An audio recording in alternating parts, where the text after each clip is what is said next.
pero la recompensa de serle fiel al evangelio que yo predico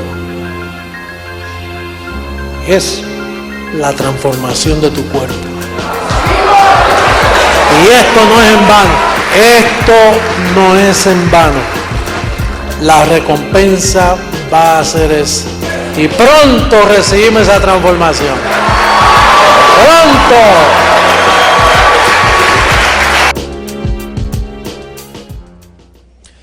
O tema de hoje vem por causa de um encontro que eu tive com um ser muito especial. E o tema de hoje é os véus de Deus.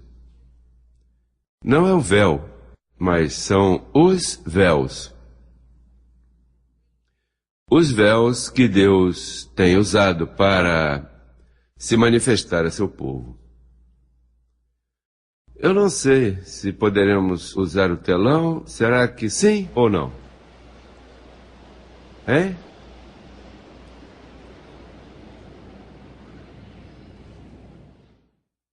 Podem tentar colocar o verso para ver se aparece. Se não, então se você não trouxe a Bíblia hoje, você foi surpreendido.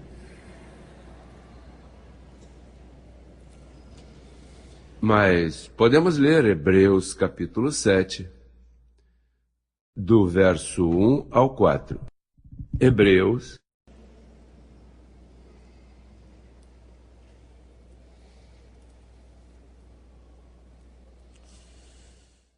verso 1 ao 4. Porque este Melquisedeque, diga Melquisedeque, diga o primeiro véu. Este Melquisedeque, rei de Salém, sacerdote do Deus Altíssimo. Que papel cumpria esse véu? Sacerdote do Deus Altíssimo. Essa é a função do primeiro véu. Que saiu a receber a Abraão, que retornava da guerra contra os reis, e lhe abençoou, a quem também Abraão entregou os dízimos de tudo, cujo nome significa primeiramente Rei de Justiça, e também Rei de Salém, isto é, Rei de Paz. Sem pai, sem mãe, e como é que pôde aparecer? Se não tinha pai e mãe, de onde saiu? Sem genealogia, que não tem princípio de dias e nem fim de vida, senão feito semelhante, diga, ao Filho de Deus. Semelhante, porque o Filho de Deus é o outro véu. Ele tinha a função de sacerdote do Deus Altíssimo, mas era semelhante ao véu Filho de Deus. Porque todos são filhos de Deus. Os véus que nós vamos falar, todos eles são filhos de Deus. Esse é o título que Deus usa quando ele entra num corpo. Quando Deus entra num corpo, ele chama isso de filho. É Deus, mas chamado de filho. E diz, considerai, pois, quão grande era este. Grande. Aquele véu era um véu grande. A quem até Abraão, o patriarca, deu os dízimos do tesouro. Então o primeiro véu que Deus usou para vir à terra em um corpo de carne se chamou, diga, Melquisedeque. Esse foi o primeiro véu de Deus. Há outros dois véus que não fui informado ainda. Eu estou suspeitando de quais são, mas não posso falar desses dois. Eu vou falar somente de 4. 4 véus, porque foi o que eu recebi até agora. O segundo véu que nós falaremos se chamou Moisés. Vejamos segunda carta aos Coríntios, capítulo 3, verso 7.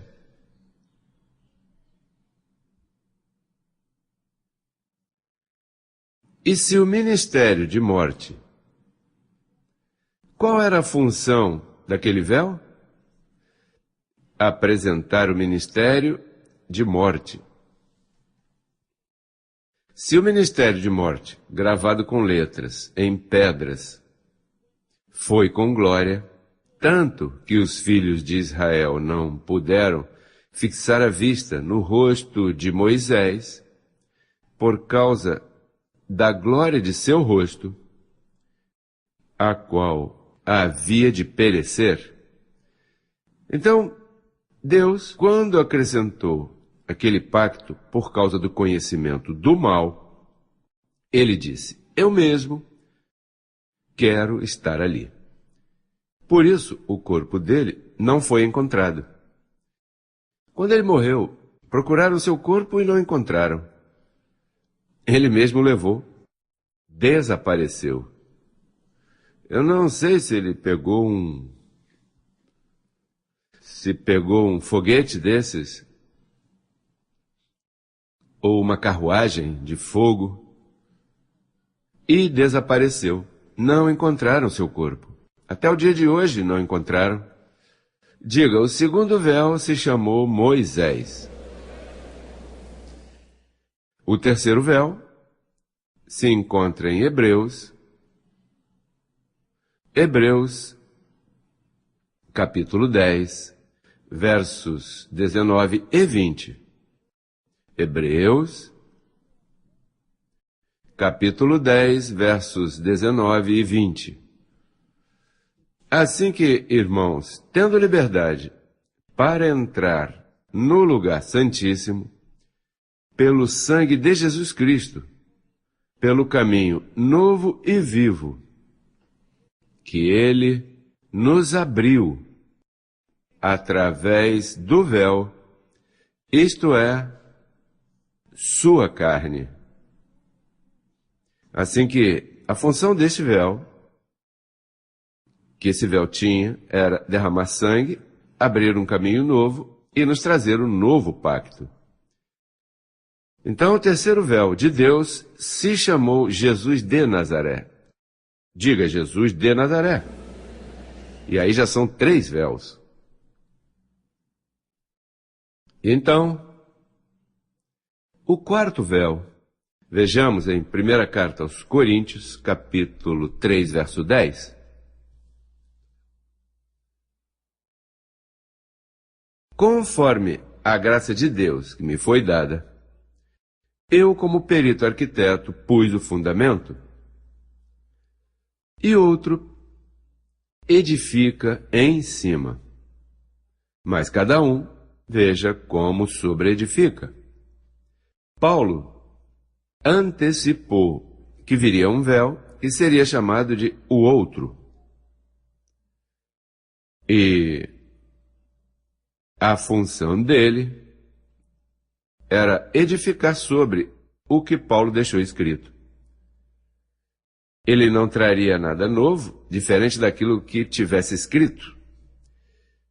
A razão pela qual Deus permitiu nesses 2000 anos, onde o sistema adotou as 14 epístolas de Paulo como parte do Evangelho e misturam com a circuncisão, mas foi muito importante este período de tempo onde eles pensavam que Paulo e os 11 apóstolos eram um clã, eram amigos, todos juntos, os mesmos apóstolos. Mas em si, a diferença entre Paulo teria que ser feita hoje e não lá, porque lá ele foi visto como um herege. Os próprios apóstolos o trataram como herege e eram seu inimigo. Mas o fator tempo fez com que a igreja, o sistema romano, evangélico, pentecostal, todo tipo dos chamados cristãos mesclaram toda a Bíblia com o fundamento, com os 14 livros, obtendo, naquele tempo, credibilidade de que era o Evangelho. E agora eles não podem dizer, não, as 14 epístolas não são Evangelho. Eles têm que aceitar os escritos de Paulo como o evangelho da incircuncisão. E então, esse quarto véu foi chamado o outro. Esse quarto véu, chamado o regente dos gentios. Porque ninguém havia conseguido reger os gentios. E quem está fazendo? O outro, pela primeira vez na história.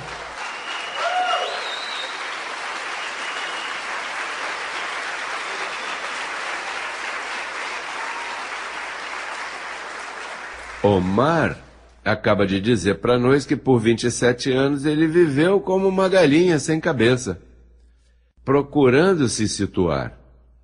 Olha, eu estive nos católicos, estive com os pentecostais, depois estive com os batistas, depois estive com outros grupos de pentecostais e eu tive uma mistura porque eu mesmo estava sem cabeça, porque não havia sido revelado a mim quem eu era. Quantas cabeças você tinha? Muitas. Porque não tínhamos as diretrizes corretas. Porque o regente não havia se levantado. Não existia esse personagem ainda. É também conhecido como o arcanjo que toca a trombeta, que com voz de Deus, com voz de mando, tem tocado a trombeta. E o último é conhecido como o Filho do Homem, que é a função que, para fazer de mim, ou para eu poder entender isso, eu pude aceitar, com licença, eu pude aceitar que eu sou o outro, mas se me dessem direto que eu sou o Filho do Homem, teriam partido minha cabeça.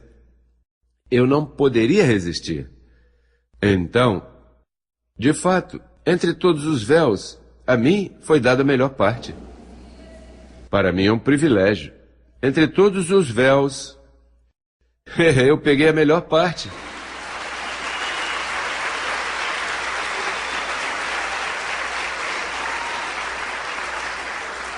Porque Melquisedeque cumpriu sua função. E Moisés, a pior, esse doeu muito, dar a conhecer o que é morte. Jesus de Nazaré, incrível o que aconteceu ali, como sofreu. A mim foi dada a melhor parte, que é explicar o fundamento.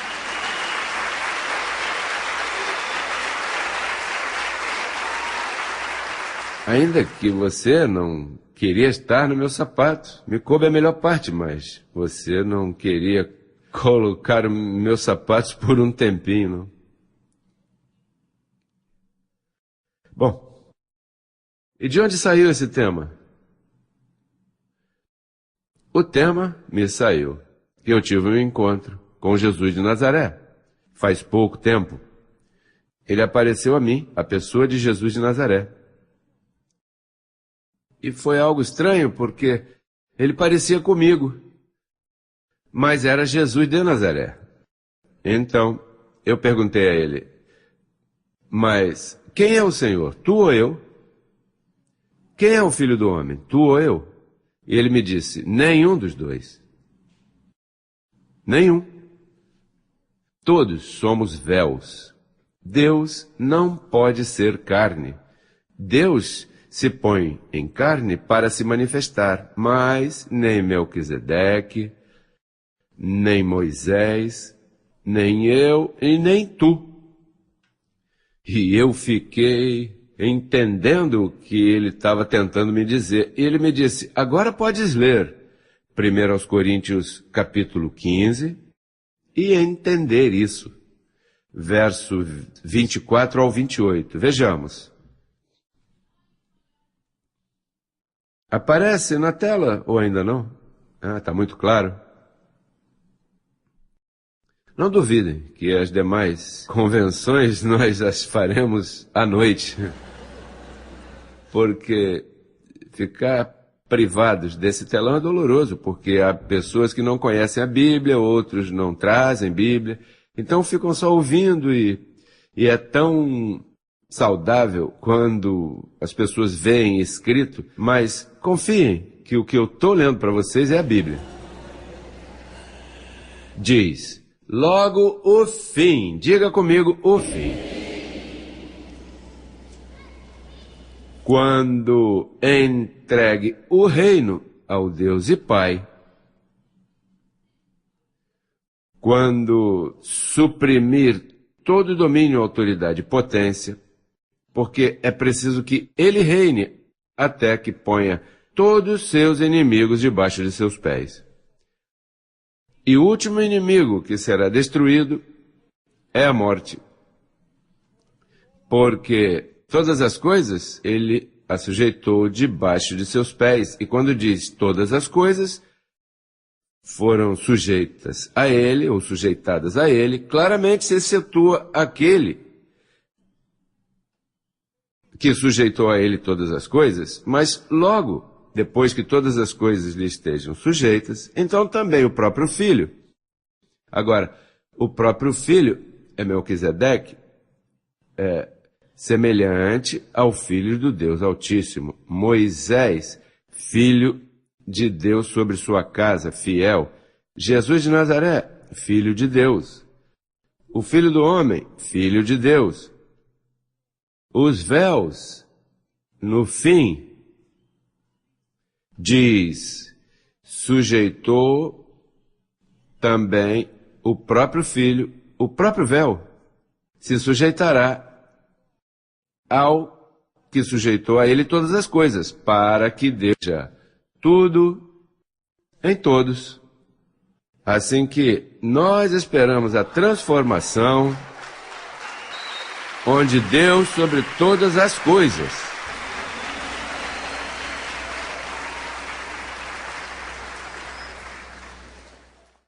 Diz que Abraão buscava uma cidade cujo arquiteto e construtor é o próprio Deus. Ele procurava e não encontrava, porque essa cidade era a cidade dos espíritos justos, feitos perfeitos. E a cidade está em tua mente abençoada. É aqui onde o reino de Deus se manifesta, naquilo que não perece, teu espírito. Isso jamais acabará. Carne e sangue, isso passa, mas teu espírito foi o que ele alcançou. E aqui está parte da cidade do Deus vivo.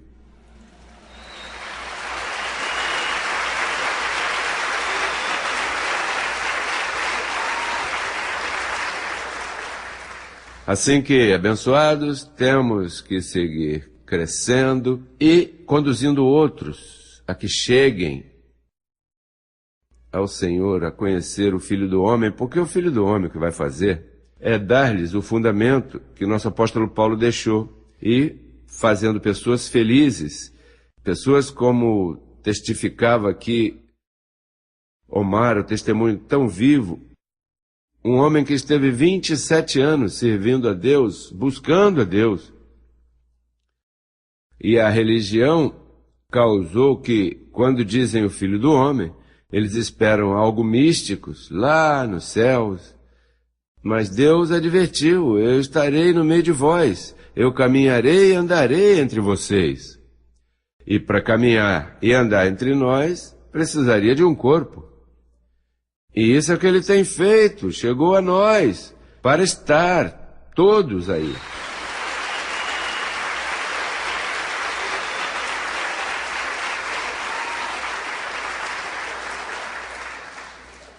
Eu agradeço a todos os que têm contribuído para que isso aconteça e dar testemunho às cidades de que Jesus Cristo já chegou.